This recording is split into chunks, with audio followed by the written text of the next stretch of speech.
Allez, les gens me revoient de retour. J'avoue que je suis en forme. Et puis j'avoue que ce format-là, ça me fait bien. Ouais, c'est un truc que je pense depuis un certain nombre d'années.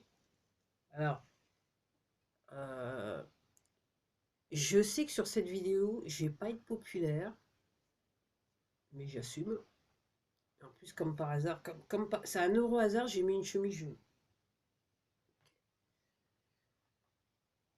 La vraie couleur de cette chemise, en fait, elle fait un peu gilet jaune. Mais bon, je dis ça, mais je dis rien. Vous me connaissez, je dis ça, mais je dis rien.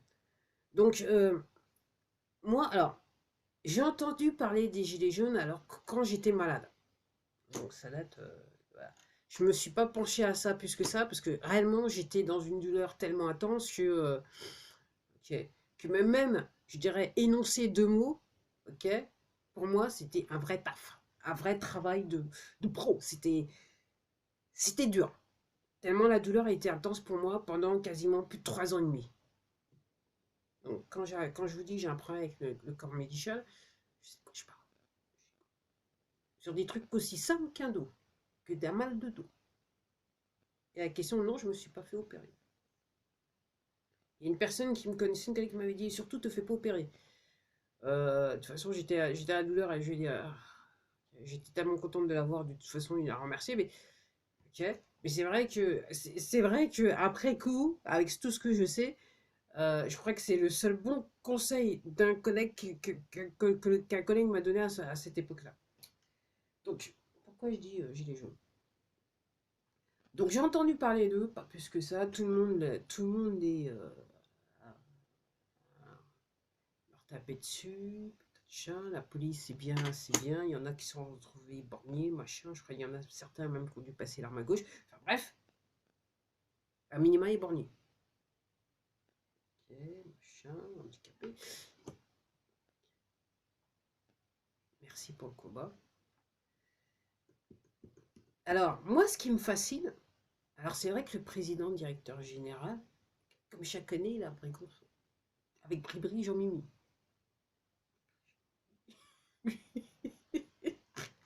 On en est là comme. On en est là. Qu'est-ce que vous voulez que je vous dise? C'est un directeur général. Enfin, Brégon. Jean-Mimi. Ok. Et hier, je lisais un autre truc là, sur le meilleur de Maggie et les Romains. Alors, apparemment, la dernière, c'est que les deux sont transgenres. Je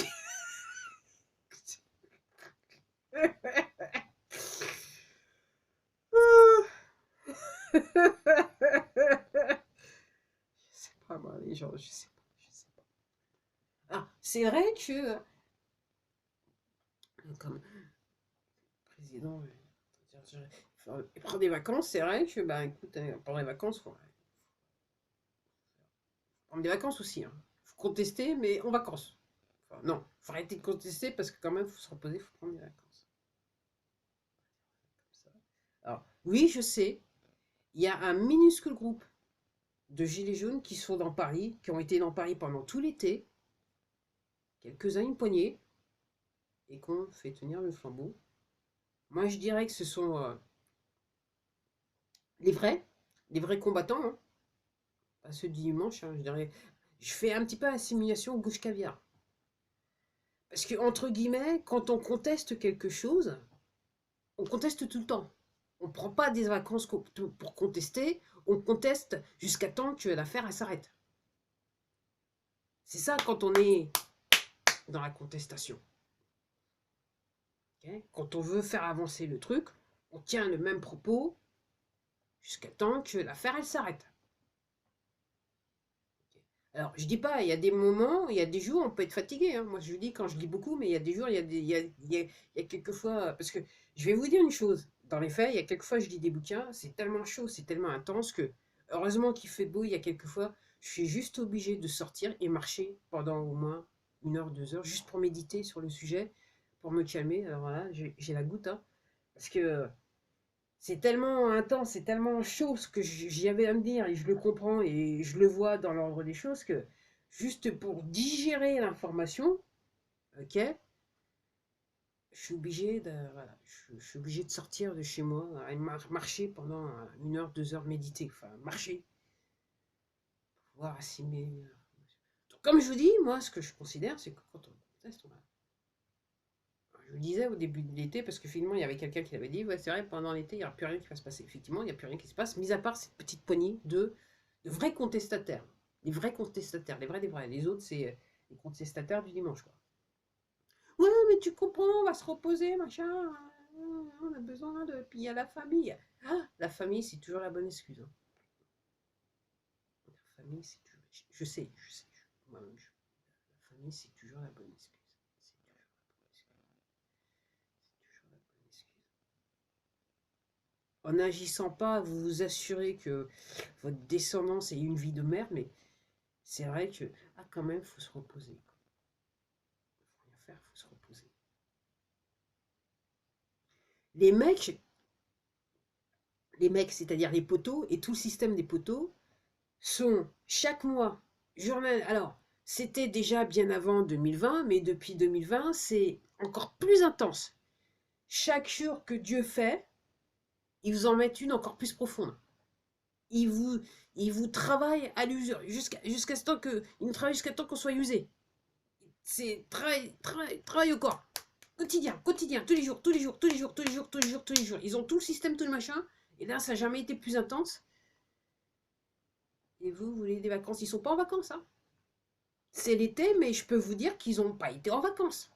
Soi-disant, l'autre là, le clochard, il est du côté du fort de Brégançon.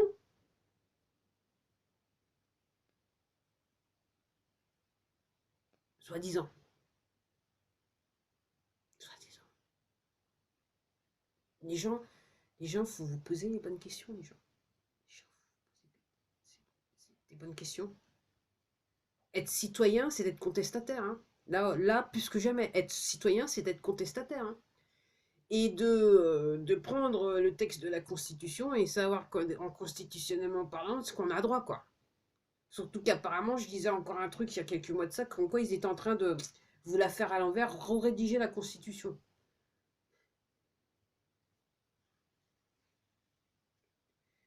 Je vous rappelle, pour que qu'une constitution soit rédigée, quel que soit le pays, il faut quand même pas mal de travail, et particulier de gens qui, soi-disant, représentent le peuple. Et ce que vous allez découvrir assez prochainement, c'est qu'en fait, jamais personne ne vous a représenté. La seule personne qui vous représente, par vos actions, c'est vous-même. Parce que personne ne vous représente. Personne. Personne. Personne.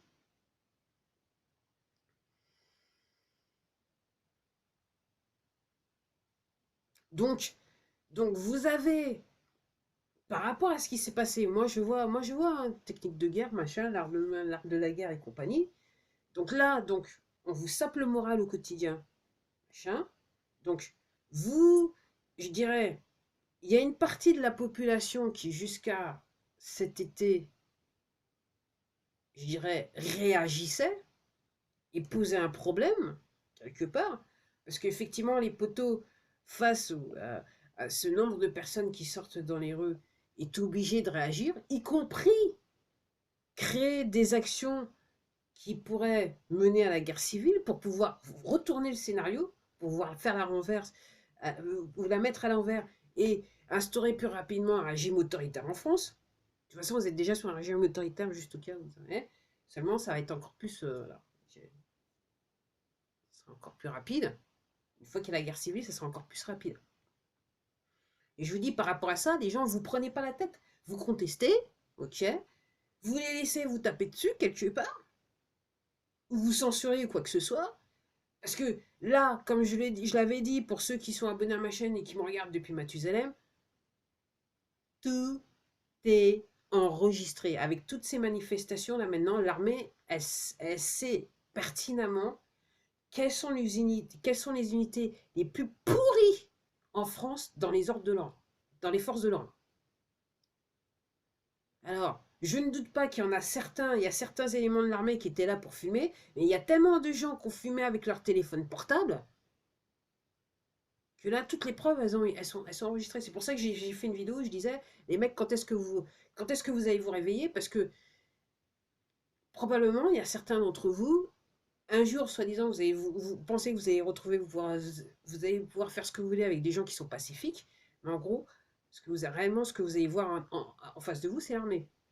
Et là, Si je prends l'exemple de ce qui se passe aux États-Unis, je ne sais même pas si vous aurez le temps de penser, les mecs. Homme ou femme, je ne sais même pas si vous aurez le temps de penser. En sachant que tout est déjà documenté, tout est déjà mis contre vous. Donc on sait quel préfet, quelles autorités a fait quoi, qu'elle se comporte comment. Je dirais quelque part, ces manifestations, c'est un moyen de savoir. Et moi, ce que je n'arrive pas de penser, c'est que, en sachant comment les poteaux fonctionnent et comment, entre guillemets, les gens qui sont censés vouloir nous faire du bien, okay, qui sont proches de la 17e lettre de l'alphabet, semblent fonctionner, je me demande pas si... Alors, encore une fois, je suis pas là pour faire des amis. Je trouve que la mort du mec qui, soi-disant, était à l'origine des Gilets jaunes, ouais, est assez bizarroïde, l'affaire. C'est un truc assez bizarroïde. Et je me demande si le mouvement, quelque part, il n'a pas peut-être, alors je spécule, à l'origine, il n'a pas quelque part été, quelque part créé comme étant opposition contrôlée, ok, qui a été dirigé jusqu'à un certain point, et que maintenant, effectivement, il peut-être vit sa vie. Mais ce que je trouve ça bizarre, c'est que ok, si vous revenez dans l'histoire, du moins l'histoire qu'on veut bien nous raconter, comme je dis, quand tu es en contestation, tu es en contestation, quoi. Tu prends pas les vacances. Tu vas jusqu'à la fin. Les mecs, ils marchent avec le flot. Il n'y a que les gens de terrain qui sont toujours là, qui tiennent le flambeau. Tiens, ça rime encore. Ah, je suis inspiré. Ah, purée, je suis inspiré. J'avoue que l'histoire de mon trépied, mon gorilla pote sur un trépied, là, c'est un bon service. Merci la personne qui m'a dit ça bouge un peu, c'est un petit peu chaud. Mais alors, voilà, je voulais. Il n'y pas. Je m'excuse pour la gêne occasionnée. Donc les gens réfléchissaient. Et donc, et c'est pour ça que je le disais dans plusieurs vidéos, et je vais redire, hein, quand vous allez aux manifestations, faites attention à vous, avec qui vous êtes, hein, qui est à côté de vous, parce que des gens, vous êtes à côté de personnes qui sont commanditées pour. Faites attention à ce que les gens vous disent. Et moi, je le dis et je le redis, quand on est un vrai contestataire, vous n'avez pas besoin de bannière pour aller contester vos droits. Enfin, pour aller contester, ok, et faire prévaloir vos droits. C'est la programmation des poteaux. Okay, d'où les syndicats, d'où les partis politiques, et patati et patata. Qui sont en fait la même. Sur une pièce, c'est la même face. Hein. Il n'y a pas de pile ou face, c'est juste pile ou face. Pas pile ou face, c'est pile. Tout pile, tout par face. Comme vous voulez voir, c'est à vous de voir. C'est à vous de voir. Je vous laisse quand même le choix. Comparé à certaines personnes, je vous laisse le choix. Donc les gens, voilà, donc on vous amène où, hein, posez-vous la question, vous amène où avec ces histoires de manifestations, en sachant que moi, comment je le vois, donc pourquoi je dis ça, c'est qu'effectivement, donc vous avez des gens qui vont manifester, qui se font systématiquement taper dessus, donc le message envoyé, c'est que vous la fermez, parce qu'autrement, on va vous tabasser. Et donc pour ceux qui sont déjà programmés, qui sont toujours dans la peur, c'est des gens qui vont jamais, s'il y avait des gens qui voulaient aller en manif, ok, il y a déjà une partie de la population qui va jamais y aller. Et ce qui était fait auparavant, c'est que pour empêcher les gens de comprendre ce qui se passait, de ce qu'avaient à dire les gilets jaunes, ok, la presse avait sorti un narratif qui faisait que les gens ne pouvaient avoir que de la haine par rapport aux gilets jaunes. Une forme de haine, une forme de désapprobation pour des mots.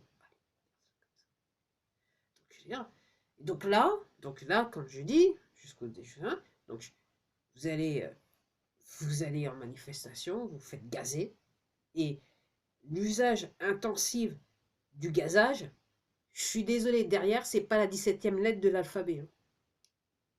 Il y a quand même de l'arsenic dans cette merde. Donc, c'est empoisonnement à petit feu. Donc, si vous avez fait toutes les manifestations, vous avez des problèmes de santé, ne vous étonnez pas. Puis encore en gros de ça, si vous bouffez tout ce qu'il ne faut pas bouffer, ne vous étonnez pas. Ok? Et pour ceux qui ont du mal à comprendre, aux États-Unis, donc moi j'ai lu depuis, je dis depuis des mois, c'est que ils veulent injecter les animaux que vous mangez. J'en fous, faut manger. Ça rime encore, putain.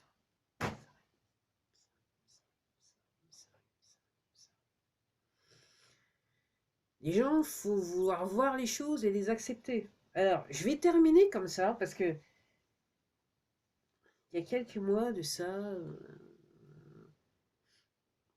j'avais une conversation, enfin, je suis rentrée dans une conversation, et il y a une personne qui m'a dit oui, mais en termes de religion, si les gens, ils sont. C'est une personne simple, hein. C'est une personne qui dit oui, mais ils sont idiots, comment ils peuvent être proches de Dieu?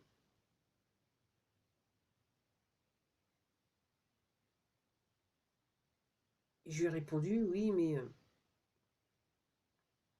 ce n'est pas grave. Il est là, et il prend soin d'eux. Et eux, quelque part inconsciemment, ils savent qu'ils sont proches de lui. Alors, je vais terminer cette phrase. Je vais terminer pour ceux qui sont croyants. Alors, la religion, c'est une construction des poteaux. Et là, comment ça s'appelle? Je lisais le propos et je suis tout à fait d'accord parce que tout simplement, pourquoi je dis ça? Ce que je dis, c'est parce que j'ai lu les textes. Moi, je ne peux pas passer mon temps à faire des vidéos pour vous expliquer tout ce que je lis parce que personnellement, j'en vois pas l'intérêt. C'est pas ce qui m'intéresse. Je veux avoir le savoir, je veux comprendre ce qui se passe. Après, si je fais des vidéos de temps en temps, je vais faire ok, je vais laisser tomber des bribes pour vous faire avancer. Mais c'est vrai que j'ai lu énormément de textes dits religieux. En sachant que je suis d'accord pour dire, au point où j'en suis dans l'avancée de mes lectures, c'est que je ne considère pas la pensée hindouiste comme une religion. Je fais partie de ces personnes et je crois comprendre, c'est ce que j'avais lu, je me dis ça a du sens. Ce sont les Européens, en arrivant sur le continent, en voyant comment les gens se comportaient, et qui avaient du mal à comprendre, et surtout ce qu'ils voulaient comprendre, enfin ce qu'ils comprenaient, c'est qu'il fallait trouver un moyen de s'accaparer toutes les richesses du continent, parce qu'ils étaient trop riches, et puis en plus ils avaient des idées bizarres. Donc on va nommer l'hindouisme et toutes ces tendances, on va nommer ça une religion. Mais non, c'est pas une religion, c'est juste une philosophie de vie qui a été, je dirais, comptée depuis des milliers, des millénaires, et qui a finalement à un moment donné, qui a été, je dirais, écrit en sanskrit, et c'est une, comment ça s'appelle? Le sanskrit, c'est un texte où vous ne pouvez pas non plus faire tout ce qu'ils ont fait avec les autres textes soi-disant de religion. Je suis là pour me faire les copains, je sais. Donc, je vais terminer en disant ceci. Ayant lu des pensées, ayant lu des bouquins sur certains des commentaires sur les textes religieux, différents textes religieux, ok, les textes religieux, les religions, disent tous une chose, que tous les soi-disant représentants des religions, ok, balayent sous le tapis. Et même dans les textes, dans la philosophie, dans les textes hindouistes, le propos c'est de dire que le pécheur, le vrai pécheur, c'est celui qui choisit de vivre dans l'ignorance. Le vrai pécheur, c'est celui qui pêche, celui qui pêche, hein, assassine. Voilà, c'est celui qui choisit de vivre dans l'ignorance. Qu'est-ce que l'ignorance? L'ignorance, c'est refuser de voir la vérité et refuser d'exprimer d'exprimer la vérité. En termes religieux, le pécheur, c'est celui qui choisit de vivre dans l'ignorance. Qu'est-ce que l'ignorance? C'est celui qui refuse de voir la vérité et refuse de dire la vérité. Et je m'arrête là parce que ça fait quand même 20 minutes. Ah purée, je suis en forme.